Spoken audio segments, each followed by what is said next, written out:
Je suis donc Philippe Meunier. Je suis professeur de langue et littérature espagnole du siècle d'or à l'université Lumière Lyon 2 depuis 2011.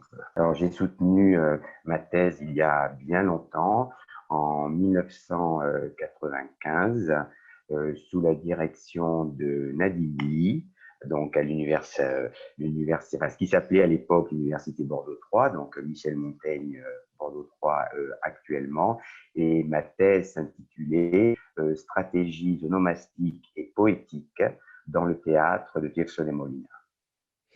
Bon, et cette thèse, est-ce qu'elle est l'aboutissement d'un parcours, tout ce qu'il y a de conventionnel avec une licence, une maîtrise, un DEA, ou avez-vous eu un parcours plus singulier, plus original?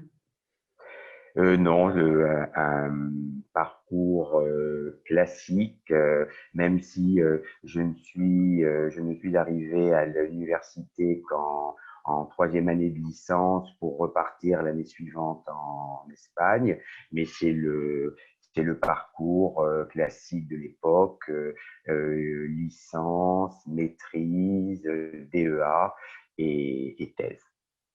Alors, j'ai toujours cette petite curiosité Oui.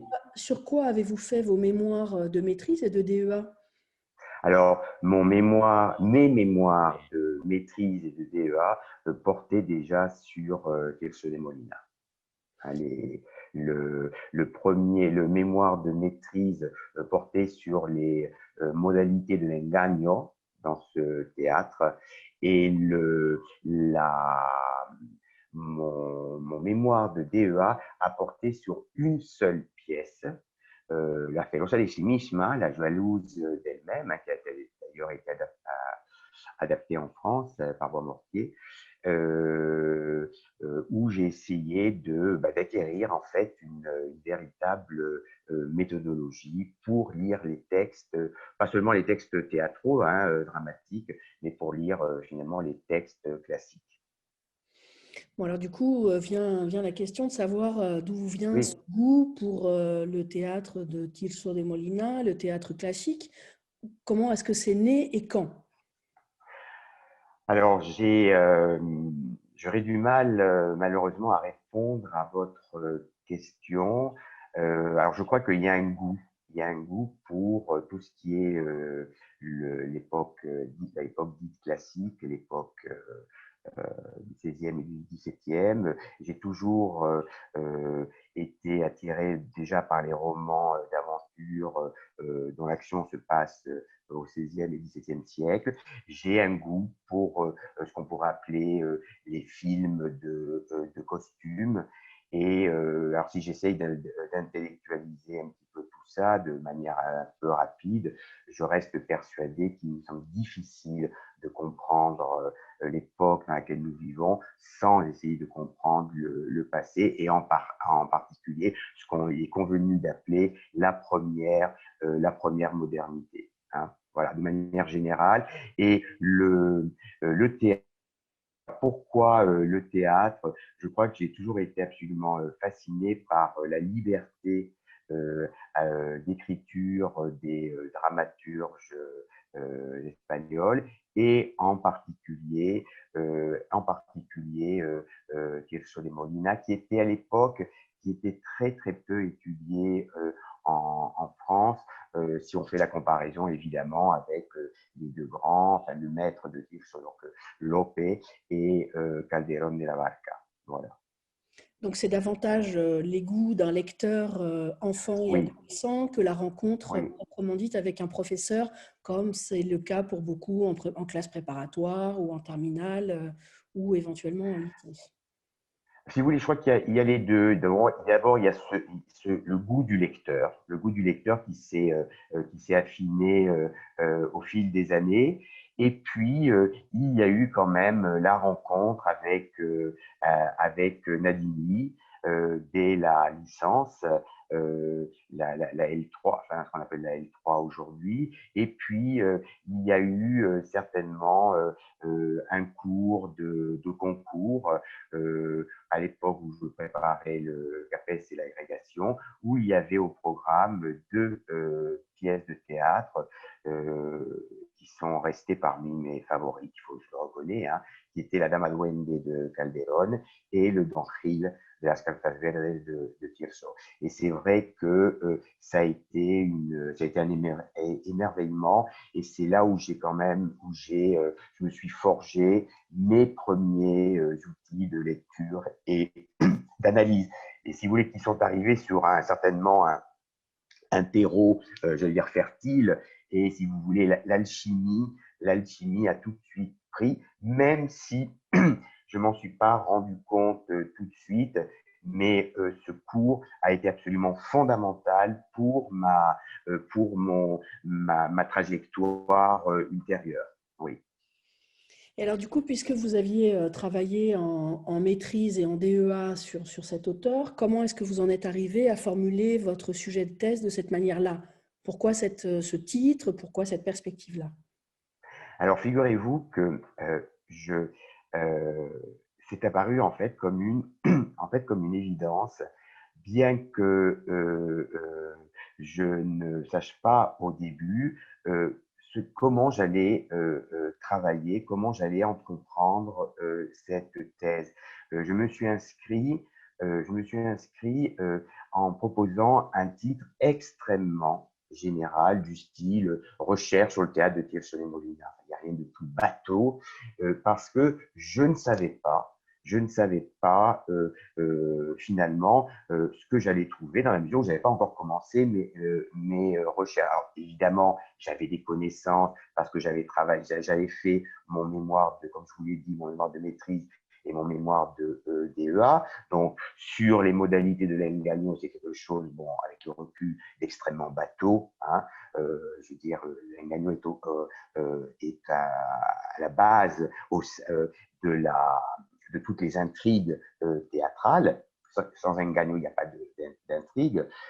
J'avais travaillé en particulier sur la Telosa de Cinisma, mais comme je vous l'ai dit, plutôt pour essayer de voir comment j'étais capable de lire un texte du siècle d'or dans ce que Nalini a appelé la littéralité, donc la configuration motivée et motivante du texte. Mais bon, c'est bien beau de le dire, mais encore faut-il le montrer. Et donc, j'ai entrepris cette thèse, alors donc évidemment à l'échelle de toute la production dramatique, qui fait quand même plus de 80 pièces, sans savoir effectivement ce que j'allais trouver. Et au fil de mes lectures, de prise de notes, parce que ça a été la première étape de ma thèse, hein, je veux dire, essayer de se défaire un petit peu de toute critique qui était pas, à l'époque, qui n'était pas très, très importante. Hein. Tout cet appareil critique est arrivé plus tard.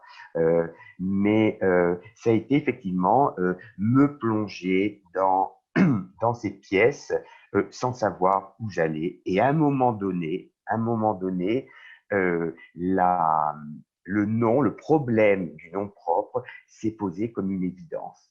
Et c'est là où je me suis rappelé certaines choses que j'avais entendues par Navili, aussi un article, je reviendrai dessus tout à l'heure, de Maurice Mollo.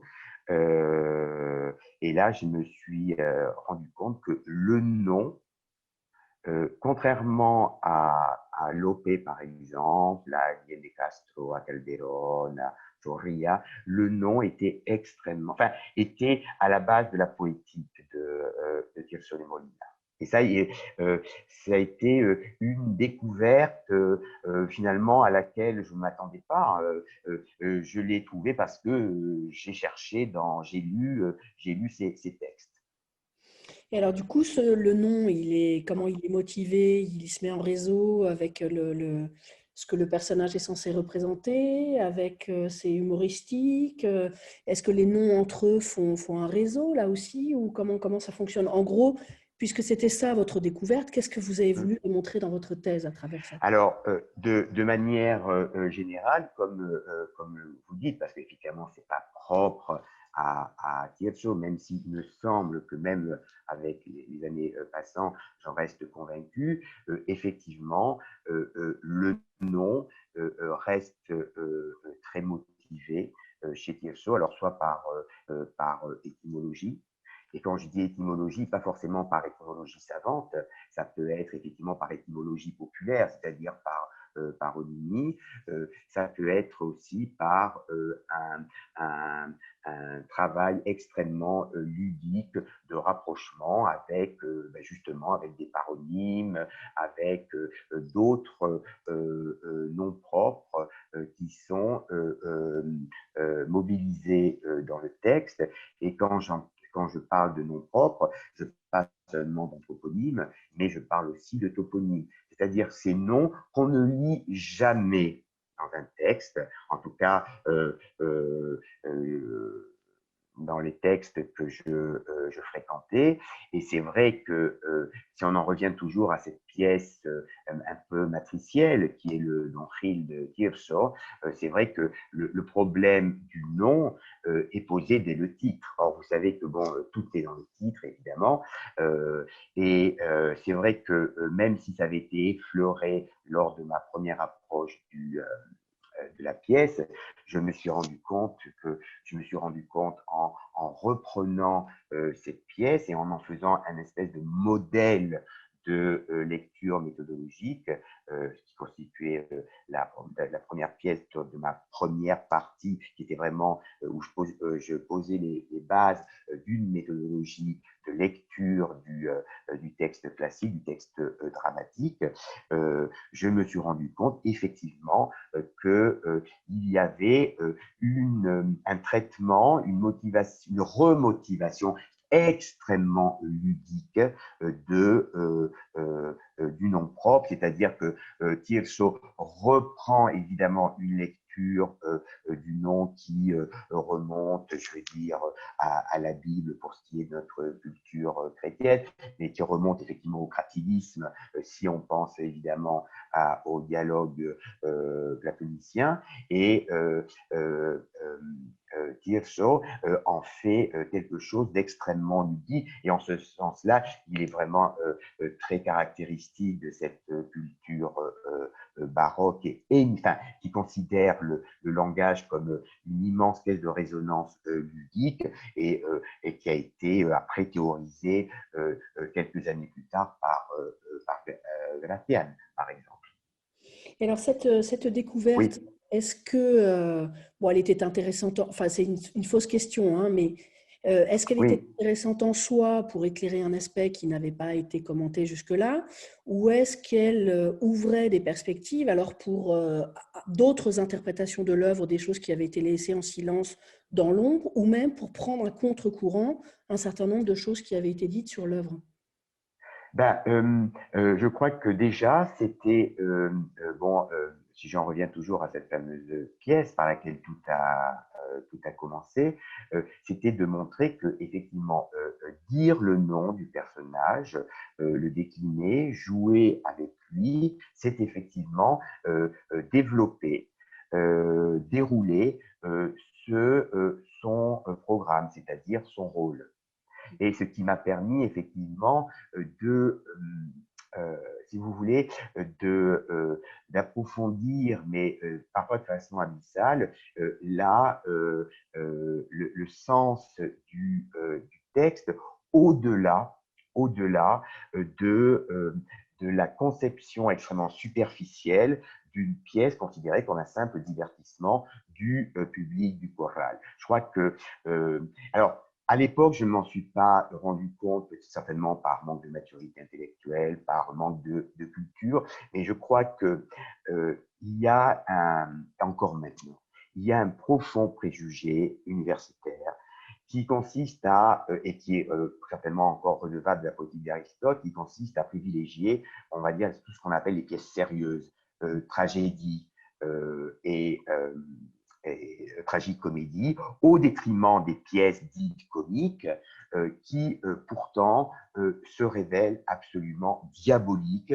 dans leur complexité. Et je pense que la lecture onomastique m'a permis effectivement de voir il y a Victor Dixon qui, dans En busca del Fénix, qui dit El fondo de seriedad et de esas piezas cómicas. Alors, c'est plus qu'un fond de sérieux, c'est effectivement montrer que il y a une dimension subversive de ces pièces comiques derrière une intrigue extrêmement, comment dire, extrêmement clinquante, qui plaît tout de suite, qui permet d'accrocher finalement le spectateur. Mais derrière, alors, évidemment, se pose tout de suite la dichotomie du spectateur-lecteur. Il est bien évident que lorsqu'on fait une thèse, on est d'abord lecteur. Il est bien évident que tout cela, tout ce que je suis en train de raconter, échappe, ou en tout cas échappe de manière consciente au spectateur qui est pris par le rythme,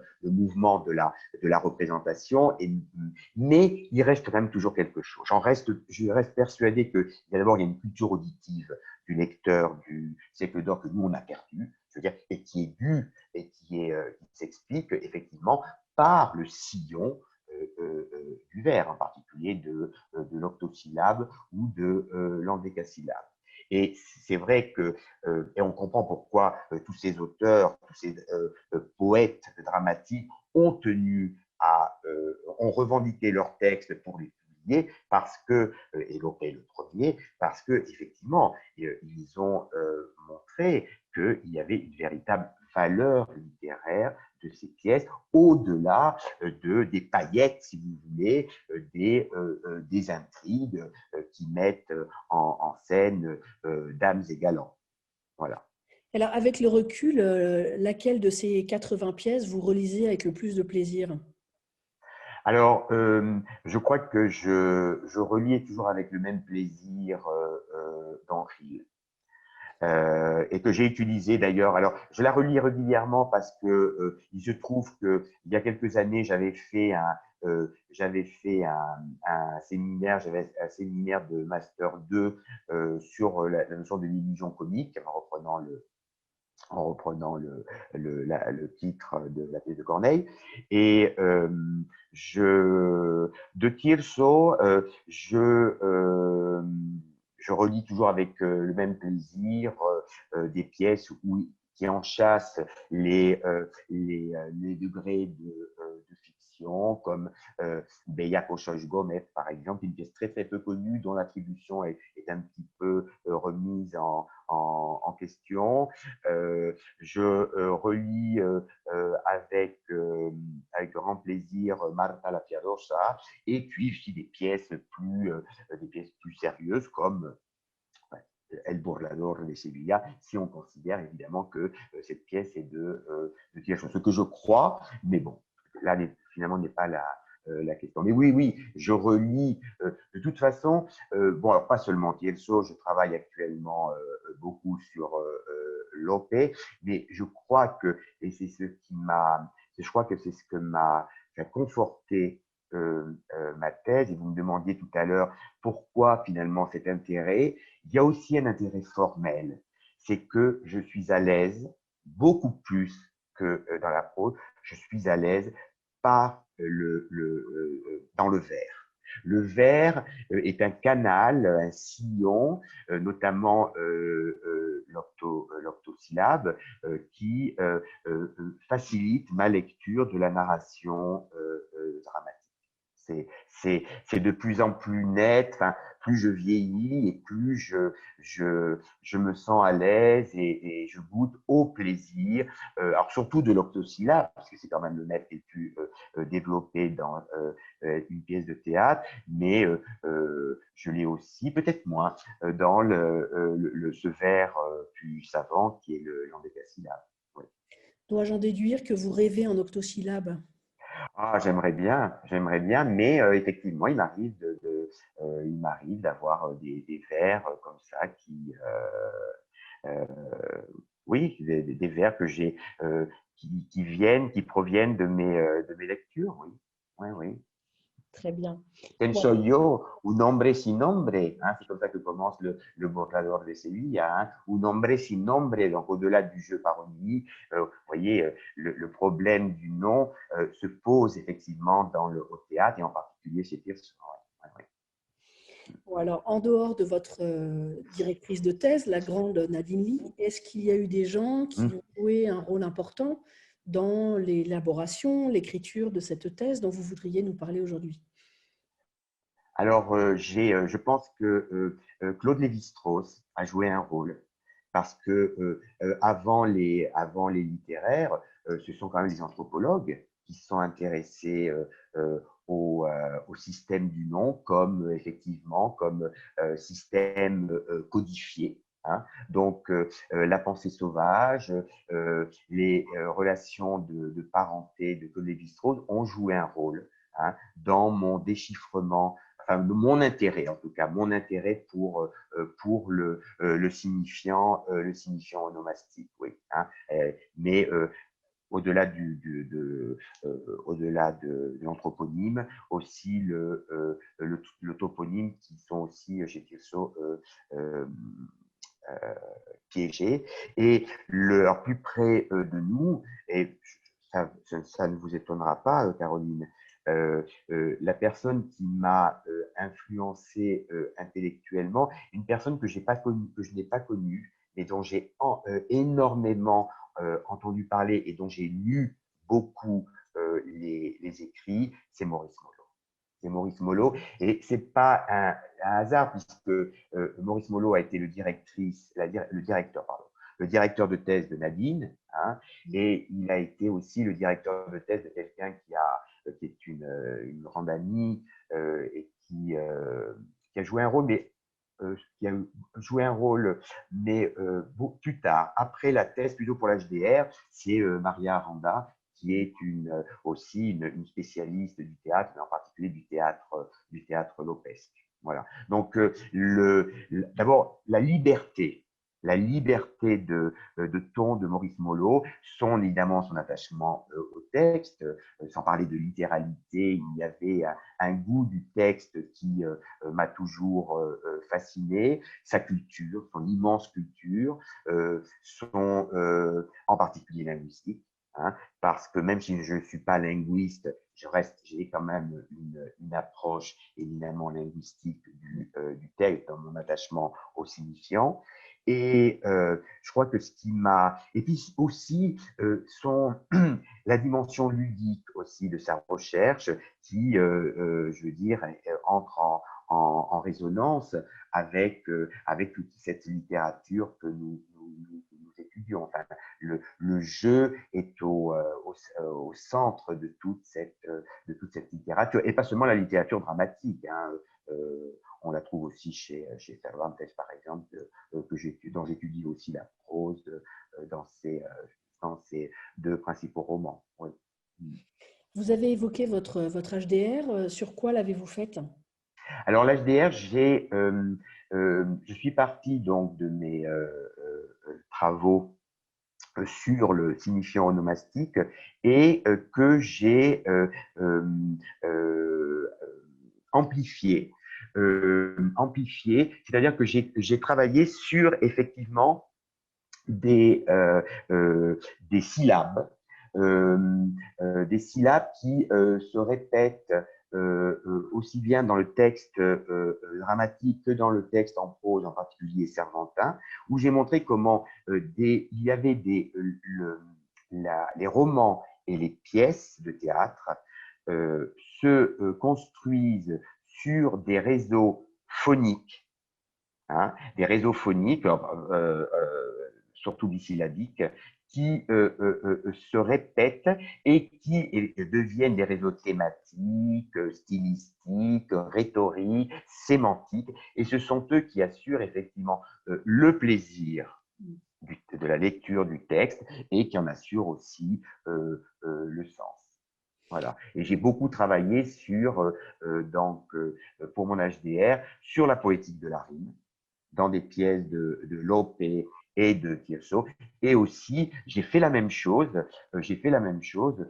dans le Persiles et le Quichotte, où j'ai travaillé. Alors, ça fait un peu frémir les gens parce que je suis parti vraiment, c'était un effet. travail de miniature, de loupe, je suis parti en fait sur l'unité bisyllabique Anna, Anna, qui peut aussi se lire de manière autonome comme prénom, autonyme, et je l'ai étudié comme effectivement comme suffixe d'adjectifs, etc., qu'on retrouve qui sont mis en valeur par les compagnons de rime. Hein, et à partir de là, effectivement, j'ai pu dégager des réseaux phoniques qui se sont révélés effectivement des réseaux sémantiques d'une très grande puissance et surtout d'une très très grande efficacité. Voilà.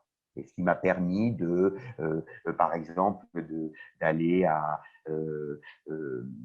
l'encontre de certains préjugés, notamment les fameuses erreurs le Cervantes qui écrivait trop vite, etc., où j'ai pu montrer que, en fait, il en était, les fameuses erreurs, entre guillemets, de Cervantes, en fait, étaient des lapsus volontaires, en fait, et révélaient des choses extrêmement intéressantes. Voilà. Bon, allez, je vous ramène en arrière à la thèse, Oui. aux difficultés que vous avez pu rencontrer.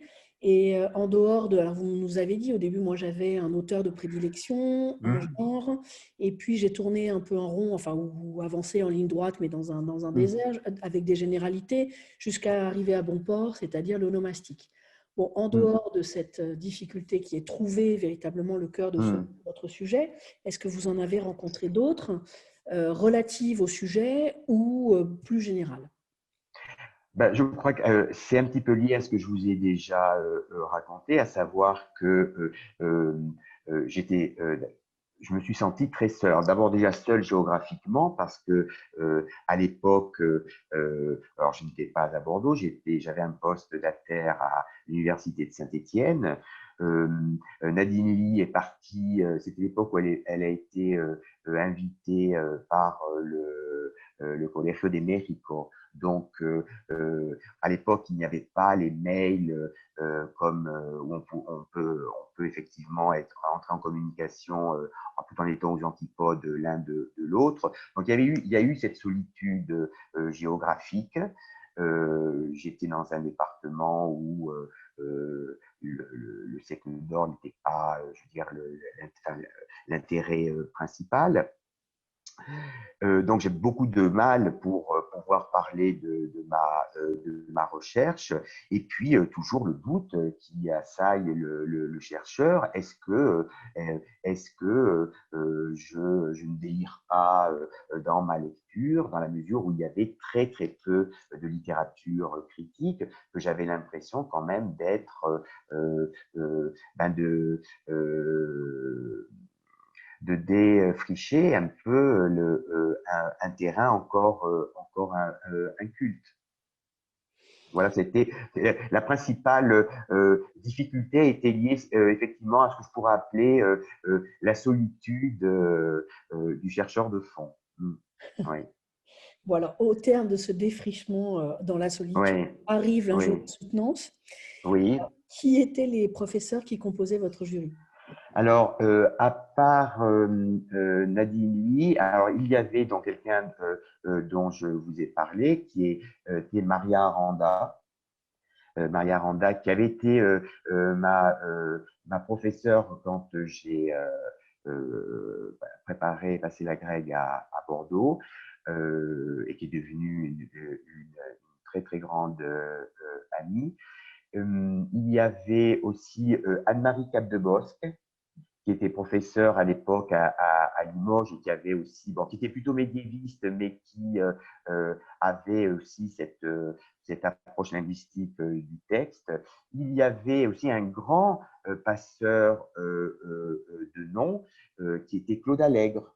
Claude Allègre, dont j'ai découvert en lisant, en faisant ma thèse, j'ai découvert effectivement les travaux sur la Lozana Andaluza et sur El Libro de Buen Amor, où il s'est intéressé d'ailleurs à l'onomastique. Hein. Et puis, il y avait aussi Federico Bravo. Voilà. qui est devenu après professeur de linguistique à Bordeaux 3. Donc, la constitution du jury, donc il y avait des gens effectivement qui s'intéressaient au théâtre, il y avait des qui s'intéressaient au nom, et il y avait des linguistes. Donc, un jury, je veux dire, euh, qui a plutôt été bienveillant face à une thèse qui rentrait peut-être pas forcément dans les clous, qui était peut-être un petit peu nouvelle dans cet attachement forcené au signifiant onomastique sur lequel j'ai travaillé. Bon, en dehors de la bienveillance des linguistes, qu'est-ce que vous Oui, gardez comme souvenir de cette journée particulière? je ne pense, je sais pas si je garde. Si je garde le souvenir de certains jeux de certains jeux sur les noms qui ont été échangés avec le jury et qui prouvaient que j'ai été compris, que j'ai été suivi par les membres du jury. Voilà. Mm. Ça surprendra les doctorants d'aujourd'hui Oui, qui triment sur leur thèse de se dire qu'on peut rétrospectivement oublier mm. le jour de sa thèse, mais c'est vrai. Oui, C'est vrai, oui. faut leur confirmer. Mm. Oui, Alors, oui. dans quelle mesure est-ce que l'enseignant et le chercheur que vous êtes aujourd'hui continuent d'être influencés par cette thèse? Ben, je crois que c'est au cœur je crois que c'est au cœur de mon enseignement.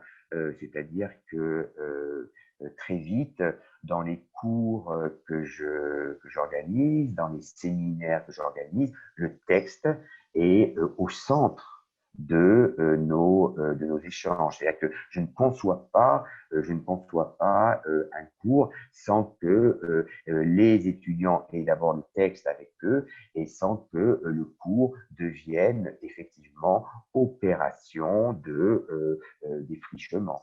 Exactement. Donc, si vous voulez, une fois que le cadre théorique, méthodologique a été posé, tout de suite, on se retrouve au pied du mur. Et je crois que, en règle générale, les étudiants sont heureux de voir ce dont ils sont capables. Hein. C'est-à-dire que même un texte écrit en vers, un texte du XVIIe siècle, je veux dire, peut être compris si évidemment on s'en donne les moyens méthodologiques, moyens culturels, moyens techniques, rhétoriques, etc. etc. Et si on donne ces moyens aux étudiants, je crois qu'on peut arriver à des résultats. Et je crois qu'on peut retrouver ce qui a été fondamental pour moi, c'est-à-dire le plaisir du texte.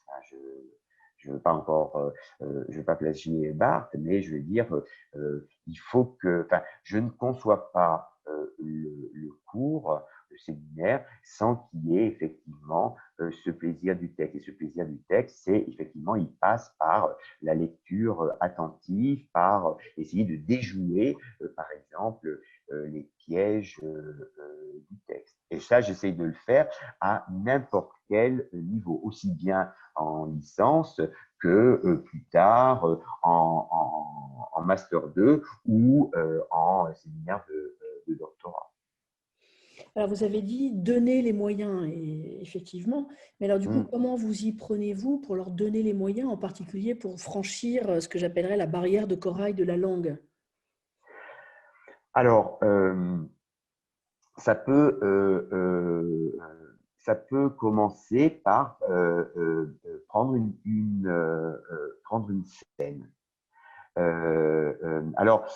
Évidemment, je pars du principe que les étudiants enfin, qui suivent le cours ont lu le texte. Je laisse toujours du temps pour que 3 semaines à peu près pour qu'ils aient lu le texte, qui me laisse le temps de faire une introduction générale, de leur donner quelques rudiments, par exemple lexicaux. Hein. Ça peut être le cas, par exemple, je pense à un cours que je fais sur la Fario de Tormes, qui est une œuvre absolument redoutable. Je peux leur donner des éléments techniques sur, par exemple, le vers quand je travaille sur le théâtre. Et après, une fois que je suis assuré de leur lecture intégrale du texte, donc d'une compréhension de l'intrigue, qu'elle soit romanesque ou théâtrale, on peut aborder une scène courte, hein, en la situant. Et si vous voulez, c'est un petit peu une sorte de performance où, en acte, j'essaie de leur inculquer effectivement les rudiments de l'analyse du texte. Et alors, ça c'est vraiment une question que je me pose, comment faites-vous Oui, pour les amener à comprendre la pensée du siècle d'or par rapport à leur façon d'appréhender le monde de maintenant? ben ça, c'est une vaste question. Bien, alors, je vais procéder effectivement par un exemple pour que ça soit très concret. Bon, vous savez que ces 2 dernières années, à la Greg Interne, il y a eu la Lama Boba au programme. Euh, donc, j'ai travaillé sur la Dama Bova et j'ai travaillé avec les allégatifs internes, mais bon, ça c'est particulier, ce sont déjà des collègues qui sont en cours. Mais je l'ai travaillé aussi avec des étudiants de Master 2. Donc, je les avais d'abord, on avait travaillé sur ce qu'était la Comedia Nueva, et donc avec tout ce qui était convention théâtrale. Et on a travaillé sur le dénouement. On a travaillé sur leur dénouement et ils se sont bien rendus compte que ce dénouement était complètement artificiel. Et à partir de là, on a travaillé sur la relation du masculin et du féminin. Puisque bon, le théâtre la base de ce théâtre, c'est 2 personnages, enfin 2 types conventionnels que sont la dama et le galan. Et à partir de là, à partir d'un dénouement qu'ils ont eux-mêmes senti comme complètement artificiel, on a travaillé sur qu'est-ce que le masculin, qu'est-ce que le féminin, comment effectivement peut-on réfléchir sur leur mise en relation.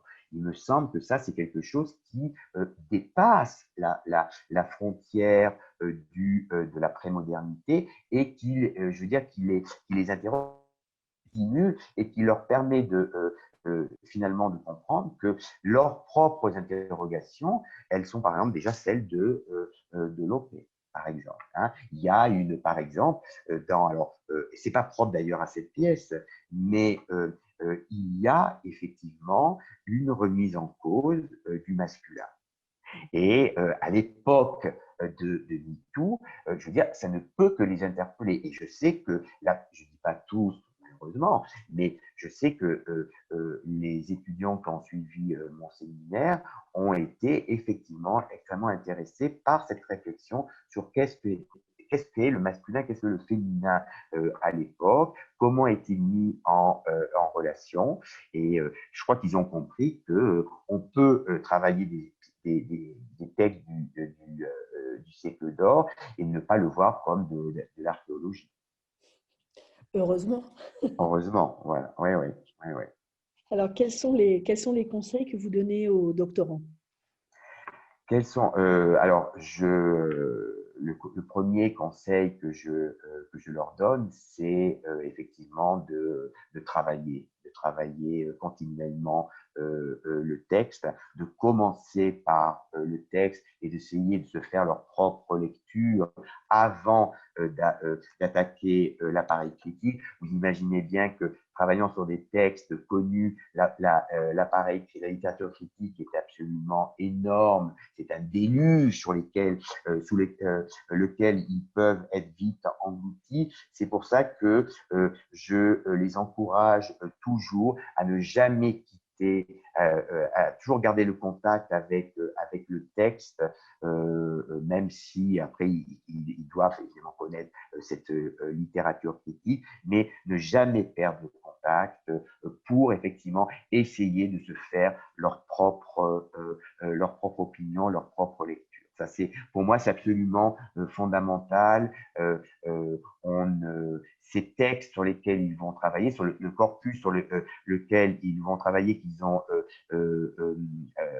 délimité avec moi, doit être leur compagnon durant toute la thèse. Et c'est une lecture qui peut évoluer, mais même jusqu'à la fin. Donc, il ne faut pas avoir peur justement de cette lecture qui évolue. Alors, votre thèse, est-ce que vous l'avez relue, le cas échéant, quand, après la soutenance, et pourquoi? Alors, je l'ai pas relu comme ça de A jusqu'à Z. Par contre, je l'ai pas relu parce que je l'ai pas publié, contrairement à mon essai, à mon inédit. Par contre, des morceaux lorsque, à la faveur d'articles sur telle ou telle pièce, et j'étais toujours stupéfait par le fait que effectivement ma lecture, alors même si je m'escrivais pas en faux par rapport à ce que j'avais écrit, parce que c'était pas des intuitions, enfin c'était quelque chose qui était inscrit dans la matérialité du texte. Il est bien évident qu'avec ma maturité, une plus grande culture, j'ai pu améliorer, affiner ces lectures. Donc, si vous voulez, cette thèse, c'est un véritable point de départ. Et puis, j'ai pu avoir une comment dire, une réflexion peut-être plus approfondie, plus panoramique sur, par exemple, ce que peut être le personnage du Galant, qui est un personnage qui est extrêmement problématique, par exemple. Voilà. Et ce qui n'est pas propre d'ailleurs à Kirsch. Je crois qu'il y a une véritable étude qui devrait être faite justement sur ce personnage très fondamental de la comédia et en même temps totalement problématisé. Ah, une petite curiosité qui est un Oui, amusement, une petite curiosité qui est un oui, amusement personnel. En particulier, c'est une question que je pose à ceux qui, comme vous et moi, n'avons pas oui, relu leur thèse. oui. Physiquement, l'objet thèse, elle est où chez vous? Dans une bibliothèque privilégiée, dans un carton au fond de la cave? Où est-elle? Alors, justement, vous m'avez demandé pour préparer cet entretien de photographier la couverture et la première page du texte. Donc, lorsque vous me l'avez demandé, j'ai eu un bref moment de panique en me disant, mais mon Dieu, où est-ce qu'est cette thèse? Alors, elle est dans mon ordinateur, hein, elle est dans mon ordinateur, mais je voulais quand même avoir l'objet papier qui me semble très important. Qui me semble très, très important. Je crois qu'on fait, bon, de par notre génération, on est très attaché à l'objet papier. Donc, non, je savais où était ma thèse, mais elle n'était pas à la cave, mais par contre, elle était effectivement au fond d'une penderie. Au fond d'une penderie. Elle n'est pas sur les étagères. Non, non. Alors que des livres que j'ai pu éditer le sont, la thèse non, reste c'est un peu, je sais pas, c'est les strates hein, de ce que je suis, quoi, de ce que je suis devenu. Donc, elle est pas oubliée, elle est accessible, mais elle n'est pas visible. Donc, je l'ai sortie pour l'entretien de ce matin. On en revient donc à l'archéologie une fois de plus. Oui, et oui, oui, oui, oui, oui, oui. Alors, Mais une archéologie vivante, Caroline. oui, Oui, oui, puis oui, elle est là, vous savez dans votre oui, horizon oui, qu'elle est là, voilà, oui, mais oui, enfin, oui, oui, elle oui. n'est pas au premier plan. Non, Est-ce non. que, pour finir, vous pouvez nous lire la première phrase de votre thèse et Oui, faire un commentaire? d'accord. Alors attendez, donc comme je vous disais, j'ai sorti la thèse. Là. Donc voilà. Alors justement, vous allez voir, euh, Alors, je ne vais pas vous dire, la première phrase va résonner évidemment par rapport à cet entretien que nous venons d'avoir, mais en fait, je vais vous lire les deux premières phrases, hein. Sinon, vous verrez, ça n'aurait pas beaucoup de sens pour les éventuels auditeurs. Alors, voici ce que j'ai écrit. Qu'il nous soit permis de dire par où tout a commencé. Après avoir lu avec profit la thèse de Serge Morel, nous avons décidé de rentrer, entre guillemets, à notre tour dans cet univers du théâtre tircien, sans aucun préjugé, du moins nous l'espérons, et surtout sans jamais imaginer qu'il faudrait un jour s'intéresser au nom propre. Voilà. Donc, que dit ces deux phrases? Eh bien, donc, effectivement, aucun préjugé. Je veux dire, je ne savais pas sur quoi j'allais travailler, même si j'avais effectivement un genre littéraire de prédilection et un auteur de prédilection, qui était rassurant parce que j'avais déjà quelques connaissances. Ce qui était intéressant, vous voyez, je commence déjà par citer un nom propre, le nom d'un ancien universitaire de Poitiers, Serge Morel, qui avait fait sa thèse d'État sur l'univers de Tirso. Ça s'appelait comme ça, l'univers de Tirso. Et si vous voulez, tout de suite, j'ai senti que je ne pouvais pas totalement, même si je lui suis redevable, parce qu'il m'a fait découvrir cette, cet auteur, ce poète dramatique, le mot univers ne me convenait pas. Il fallait revenir vraiment au texte. Et donc, ça a été, je suis parti un petit peu dans l'inconnu, mais avec l'idée bien ancrée que j'allais faire quelque chose de nouveau en essayant de tourner un peu même si c'était illusoire, mais en tout cas à l'époque, je le concevais comme ça, en tournant le dos aux quelques travaux qui avaient été faits sur ce poète dramatique. Très bien, merci beaucoup. Alors là, je vais vous laisser avec la difficile décision de savoir où vous allez ranger à présent la thèse. Oui. Et, et je vous souhaite une bonne journée. Ben écoutez, je vous remercie de votre attention, de vos questions, et puis j'espère que bon, on se reverra autrement que par écran interposé.